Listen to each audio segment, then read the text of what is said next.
कि जनन किसे कहते हैं, यह कितने प्रकार के होते हैं, वर्णन करें। आइए आज हम जानेंगे कि जनन क्या है, जनन क्या है, इसके कितने प्रकार हैं। अब देखिए, जनन को इंग्लिश में रिप्रोडक्शन कहा जाता है। रिप्रोडक्शन लिखे हमने, जिस प्रक्रिया के द्वारा जिस जीव अपनी जनसंख्या में वृद्धि करता है उसे जनन कहते हैं। मतलब जिस प्रक्रिया के द्वारा जीव अपनी जनसंख्या में वृद्धि करता है। अब जैसे मान लो कुत्ता है तो कुत्ता क्या करेगा, जनन प्रक्रिया के द्वारा, इस जनन प्रक्रिया के द्वारा अपनी जनसंख्या में वृद्धि करता है। ये कमाल का चीज है यार। ये क्या करता है, जब जनन यदि नहीं करेगा ना लोग, यदि जीव, कोई भी जीव यदि जनन नहीं करेगा, रिप्रोडक्शन नहीं करेगा, तो हम कह सकते हैं कि उस जीव का अस्तित्व ही समाप्त हो जाएगा। मतलब वो जीव का नाम निशान इस संसार में मिट जाएगा, कोई उस जीव का नहीं रहेगा। तो अब देखिए यहाँ पे ये जनन को एक तरह से लोग कह सकते हैं, आप कह सकते हो SEX। अब उच्चारण समझ सकते हो आप ये क्या है, ठीक है ना। तो आप खूब तो पोर्न वीडियो देखते होंगे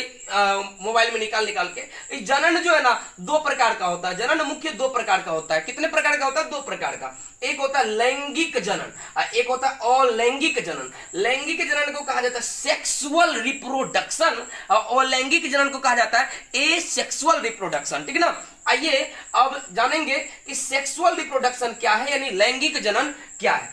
तो लैंगिक जनन देखो क्या होता है कि जिस जनन में नर एवं मादा, मेल एंड फीमेल, ध्यान से देखिए, नर एवं मादा दोनों भाग लेता है, उसे लैंगिक जनन कहते हैं। मतलब देखो, अब जैसे मनुष्य है तो मनुष्य यदि जनन करेगा तो अकेले थोड़े संभव है, इसमें नर भी चाहिए, मादा भी चाहिए, दोनों चाहिए, तबे होगा, तबे न बढ़ेगा जी। अब मान लो जनन करेगा यानी सेक्स करेगा तो कब होगा उसके लिए, तो नर मादा दोनों चाहिए।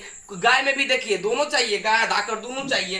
भैंस में भी वही हाल है भाई, अब कुत्ता में तो देखबे कर रहे हो, बढ़िया से देख लेता होगा। तो ये सब चीज में जो है ना, ये सब लैंगिक जनन हो गया। क्यों? क्योंकि इसमें नर और मादा दोनों की जरूरत है। लेकिन अलैंगिक में ऐसा नहीं है। अलैंगिक में कह रहा है कि जिस जनन में केवल एक जीव भाग लेता, सिर्फ और सिर्फ एक जीव यदि भाग लिया, तो अर्थात आप कह सकते हैं कि नर एवं मादा भाग नहीं लेता है, अंडाणु शुक्राणु भाग नहीं लेता है, नर मादा भाग नहीं लेता है, तो वो अलैंगिक जनन हो गया। जैसे amoeba, paramecium, Chlamydomonas, Euglena yeast, इस सब में जो है ना अपने आप एक के शरीर में दोनों सिस्टम है, इसको नर का भी मादा का भी, इसको उभयलिंगी जीव कहा जाता है। जितना भी जीव है ना सब उभयलिंगी जीव है, इसलिए ये अलैंगिक जनन कर पाता है।